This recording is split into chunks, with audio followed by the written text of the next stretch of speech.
นี่เนาะออกละลายเนาะแต่ว่าสองตัวไม่เลยเนาะนี่ป่านี่เราตัดแซวยังไม่เคยสาวบ้านที่เพิ่นอาศัยอยู่ตามหมู่บ้านตามเกาะตามดอนเนาะดอนเดดดอนคอนแล้วดอนอื่นๆเนาะเพิ่นก็พากันเอาเรือเนาะมาที่ตลาดบ้านนากระสร้างนี่เนาะเป็นมาแต่เช้าคนเราก็จะพากันกลับแล้วเนาะบางช่วงมันก็จะมีปูมีป่าเนาะที่เพิ่นห้ามาได้เป็นพืชผักตามฤดูกาลเนาะก็จะมาค่ายอยู่ที่ตลาดบ้านนากระสร้างนี่เนาะใช่ว่าจุดนี้จะเป็นจุดท่าเรือท่าเรืออยู่บ้านนากระสร้างนี่เนาะก่อนที่จะข้ามไปที่ดอนเดดดอนคอนเนาะต้องมาขึ้นเรืออยู่นี่เนาะก็สามารถขี่เรือไปได้เท่านั้นเนาะจะไม่มีขั้วข้ามไปฝั่งนั้นแล้วก็จะมีเรือบักเนาะสามารถเอารถจักรไปก็ได้เนาะแต่ว่ารถใหญ่นี่ไม่สามารถเอาไปได้ถ้าหากเอารถใหญ่มาก็สามารถฝากอยู่ที่บ้านหนากระสร้างนี่เนาะเพิ่นจะมีบอลฮับฝากรถใหญ่เนาะแล้วก็ข้ามไปเลาะไปเที่ยวไปเล่นอยู่เบื้องนั้นเนาะแต่สถานที่พักห้านอาหารโรงแรมนั่นก็มีไล่เนาะอยู่ที่ดอนเดดดอนคอนมันก็จะมีเรือโดยสารนะตัวนี้จะเป็นเรือโดยสารสามารถมาซื้อปีหยุดจุดท่าเรือนี่เนาะแล้วก็ขึ้นเรือข้ามไปฝั่งนั้นคุณผู้หนึ่งประมาณ60,000 กีบนี่นะต่อครั้งนี่นะอันนี้เป็นเรือ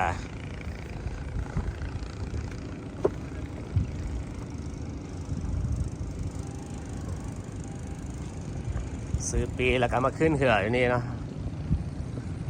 นี่นะมีเรือมีอย่างมาล้าอยู่นี่นะมีสาวบ้าน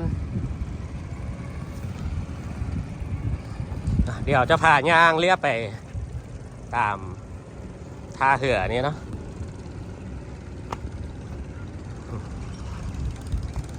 ตอนเช้าเนาะมีสาวบ้านเอาเรือประกาศข้ามเรือส่วนแรกก็เพิ่นจะเอาเรือจักรเนาะเป็นเรือส้นโตมาสะดวกสบายนะ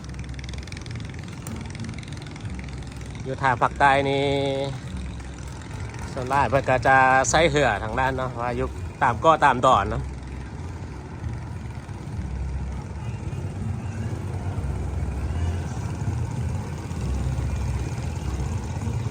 ชื่อเนี่ยเรือ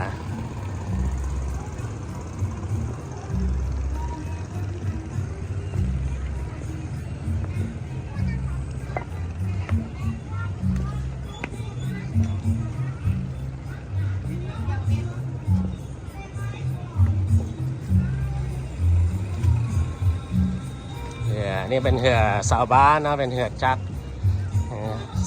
ใส่เหือนี่เนาะไป5 ภู 5 ป่าเนาะไปให้ไปนาไปส่วนนะ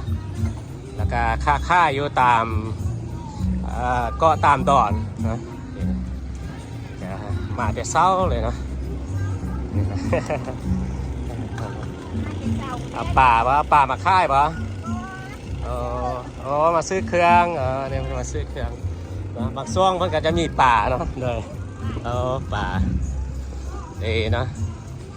อยู่นี่ก็จะมีห้านอาหารเลยนะอยู่จุดท่าเรือนี่นะห้านอาหารมีเฝอมีย่างเนาะมีลาบมีก้อยป่านะก็สามารถมากินอยู่นี่ได้นะ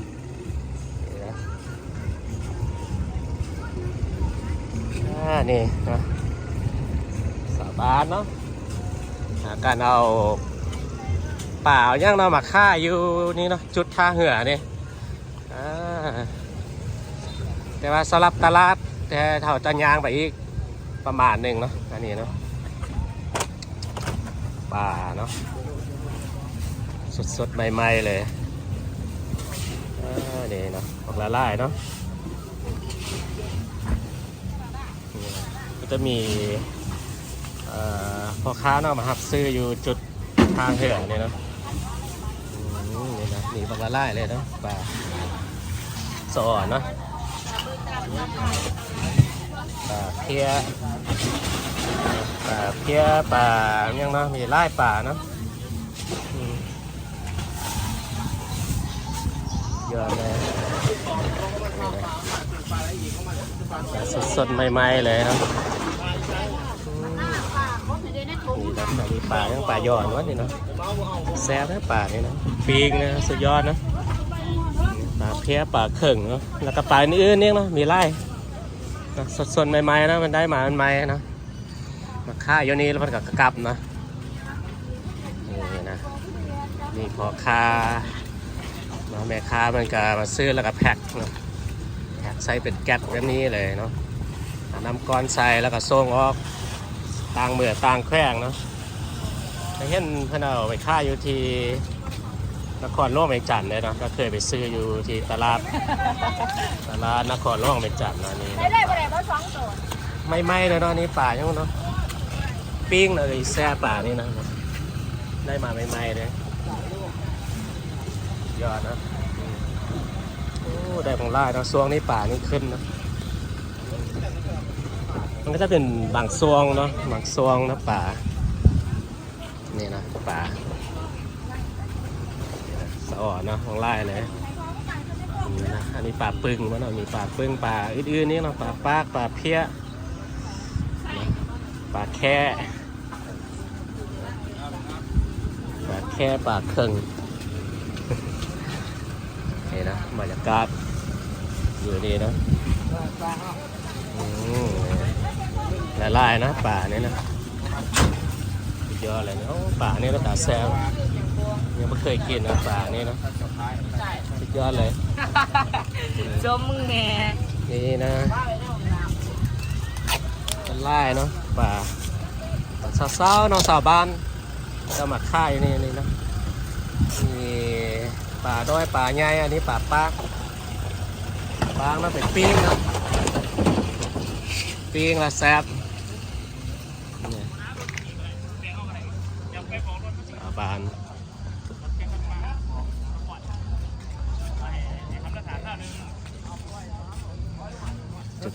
จุดทาเหือนี่นะสาวบานเพื่อจะเอาเหือมาเนาะเอาเปล่าเนี่ยนะที่เพิ่นห้ามาได้นะให้มาค่ายแล้วอยู่จุดทางเหือนี่นะก็จะมีห้างค้าอย่างต่างๆเนาะแต่จะเป็นเขตการค้าสาวครับ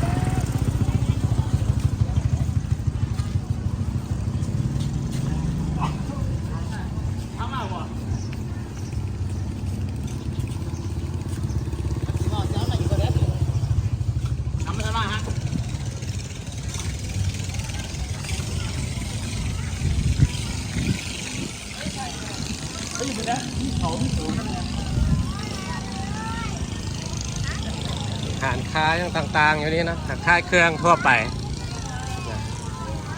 ชาวบ้านอยู่ตามเกาะตามดอนเนาะก็ข้ามาฟังนี้เนาะตอนเช้าเนาะมาซื้อ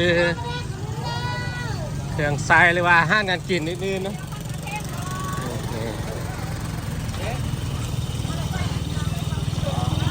จะมีรถนะอันนี้รถทับทรงเนาะจากท่าเหือนี่ไปที่จุดตลาดคิวรถนะจุดคิวรถจะมีจุดตลาดจะมีคิวรถนำนะเราจะขี่รถออกจากปักเซเนาะปักเซก็ได้มาที่นากระสั่งนี่มาที่นากระสั่งนี้แล้วจึงจะข้ามไปที่ดอนเดชดอนคอน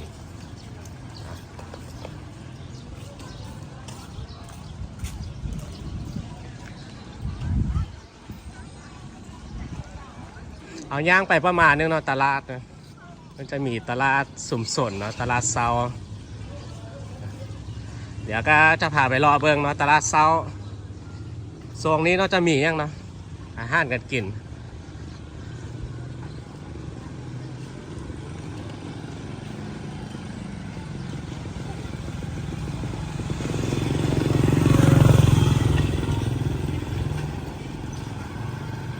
บอนพักก็มีเนาะอยู่ที่หนากระสร้างนี่นะถ้าต้องการพักอยู่ที่หนากระสร้างนี่ก็ได้คือกันแต่ว่าโซนไล่นักท่องเที่ยวเนาะจะมักไปพักอยู่ที่ดอนเดชดอนขอนนะไล่กว่า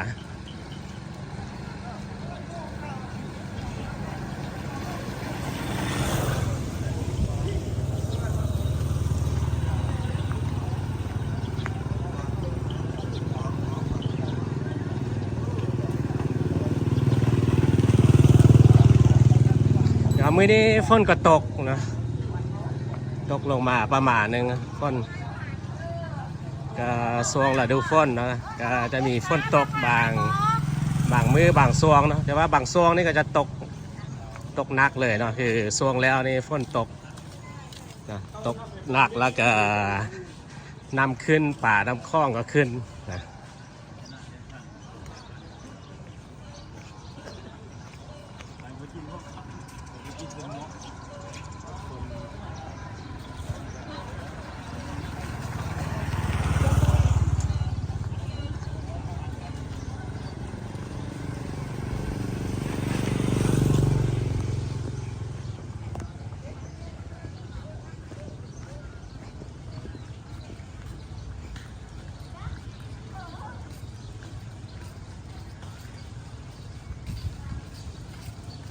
ชาวบ้านขึ้นมาตลาดนะตลาดไปซื้อห้างกันกินเนาะกลับบ้านมาขนเพิ่นก็มาค่ายเนาะเอาป่าเนาะช่วงป่า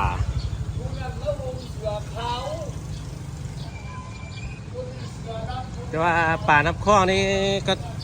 จะมีเกือบว่าตลอดฤดูเลยแต่ว่า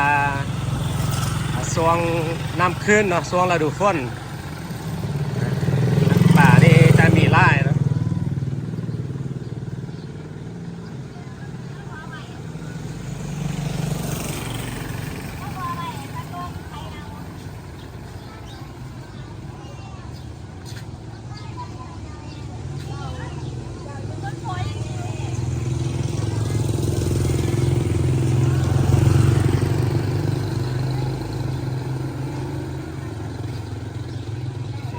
ยางมาจุดนี้มันก็จะมีค่ายยังพืชผักนะมีพืชผักสาวานะมาตลาดนะ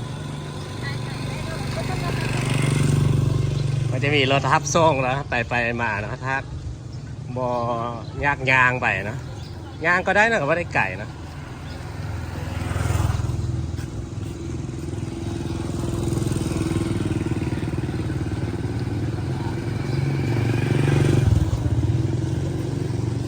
นี่ครับมีค่ายทุเรียนเนาะมีมักแตงมีมักนัดโอ้ยามนี้เนาะมามักนัดขึ้นปะอย่ามักนัดเนาะนี่มักนัดว่านเนาะว้าวนะมักนัดเนาะมักไม้ตามฤดูกาลเนาะช่วงนี้ก็มีมักนัดมักทุเรียนเนาะทางใต้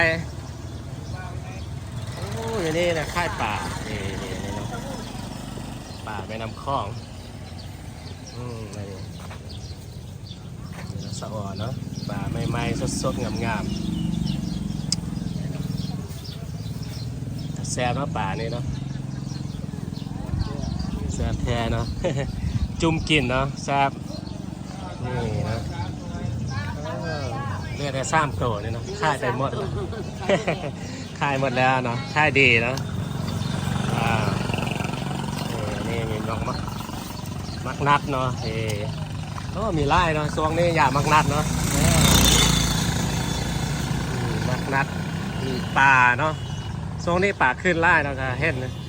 เพิ่นก็มีค่ายย่อยเนาะอยู่ตามตลาดแล้วก็ค่ายยกเนาะที่พาเบิ้งเนาะอยู่จุดท่าเหือเนาะก็จะมีผู้ที่ว่าเพิ่นมาหับเนาะหับเมาซื้อเอาไปค่ายอยู่ตลาดอื่นๆเนาะอยู่จุดต่างๆเนาะทั่วประเทศลาวนี่อยู่นี้มันจะมีค่ายเป็นข้าวกินอาหารซุปมีปิ้งมีอย่างนะนี่นะปิ้งมีลาบมีอ้อเป็นอาหารแบบบ้านๆเนาะจุดนี้จะเป็นจุดตลาดแล้วเนาะเอามาดีนี่เนาะมีปิ้งไก่เนี่ยเนาะ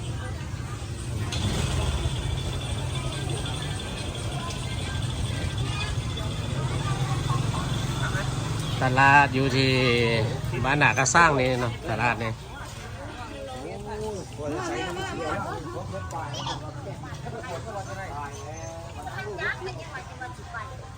นี่แหละชาวบ้านเขาจะเอายังมาขายเนาะผักบง ผักบก ขายผักบงอ่ะอ๋อนี่นะงามเนาะผักบงเนาะผักบงโคผักบงไฟแดงเนี่ยแซ่บเนาะเข้ามานี่มีค่ายเสื้อผ้านะส่วนพืชผักอาหารสดเนาะมันจะค่ายอยู่ทางล่างเลยนะจุดนี้จะเป็นจุดค่ายเป็นเสื้อผ้า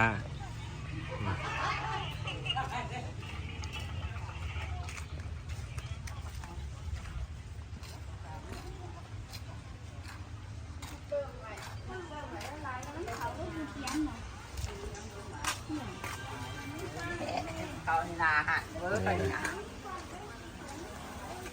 ก็จะอยากมาใช่บ้าไม่ใช่หาผัดไก่ช้างผิด นี่นะเข้ามานี่ตลาดนี่ค่ายป่าไว้เนาะนี่ป่าน้อยมีป่าน้อยป่าน้อยก็มีป่าใหญ่ก็มีป่าน้อยให้มาใหม่ๆปิงเนาะโอ้มีป่าตองอันนี้เนาะอย่างสดๆเลยนะปลาเพี้ยปลาเข่งโอ้ยยังก็ตายมาใหม่ๆวันนี้นี่เนาะป่าสดใหม่ๆนะมีไล่อยู่เนาะป่าครับนี่ก็ป่า ปลา ป่าจากสาวบ้านนะนี่นะป่านี้นะแต่แซ่บเนาะนี่ป่ายังปลาหยอดมั้งนี่เนาะปิ้งมาป่าเนี่ย ไม่ใช่หงดอก มีบนปิ้งซื้อไปปิ้งอันนี้นะแซ่บติ้วหนึ่งเท่าไหร่เนี่ย ปลาแตก 18ป่ะ18ป่ายังปลายอนป่ะปลายอนเนาะแต่แซ่บเนาะเดี๋ยวไปซ่อมบนปิ้งกันเนาะบนปิ้งได้ให้บนปิ้งให้นะนี่นะให้อาหารเนาะมีหมกมีอย่างเนาะส้มป่าให้อาหารทั่วไปเนาะนี่นะขายอย่างอันนี้น้ำบ้านเนาะซาวนาคาซังเนาะขายน้ำบ้านโอ้โหงามเนาะงามเด้อเนาะซาวนาคาซังขายน้ำบ้านขายเดี๋ยวได้ในช่องเท่าได้เลยตรง1,000 กีบเนาะตรง1,000 กีบเนาะขายน้ำบ้านเดี๋ยวรอเบิร์เรามาเสียมเบิร์นะค่ายก็ยิ้มงามมันคือสีบ้านดีนะสาวบ้านน่ะกระสั่งค่ายน้ำบ้านอยู่นี่มันเป็นค่ายพืชผักเลยเนาะก็บางช่วงนะบางช่วงก็จะมีไร่เนาะอาหารการกินบางช่วงบางมื้อเท่านั้นนะเข้ามาเนี่ยก็จะมีห้างค่ายเฟอร์ค่ายเครื่องนี้นี่มันก็จะเปิดหมดมือเลยเนาะตลาดนี้เปิดหมดมือจะมีตลาดเช้าตลาดแหลงนะ จำมาเข้าบนยิงเขาเลยนะถ้าไปย่างมุกใจแล้วเขาแห้งเนาะ นี่นะมีเพชรผักนะช่วงนี้เห็นมีผักบงงามนี่นะในตลาดนี่แล้วก็จะประมาณนี้นะก็อยู่ที่สุมสนบ้านนากระสั่งอยู่ที่เมืองโค้งแล้วแพร่กับประสักที่พาบะเลาะเบิงนี่นะครับเป็นจุดตลาดนะมีค่ายซีนค่ายป่าอาหารการกินทั่วไปแล้วก็มีห้านเฟอเนาะสามารถมากินข้าวกินดาวอยู่ภายในตลาดนี่ก็ได้นะมีห้านเฟอห้านใกล้เครื่องทั่วไปก็มีเนาะเครื่องไส้เครื่องขวดต่างๆนะ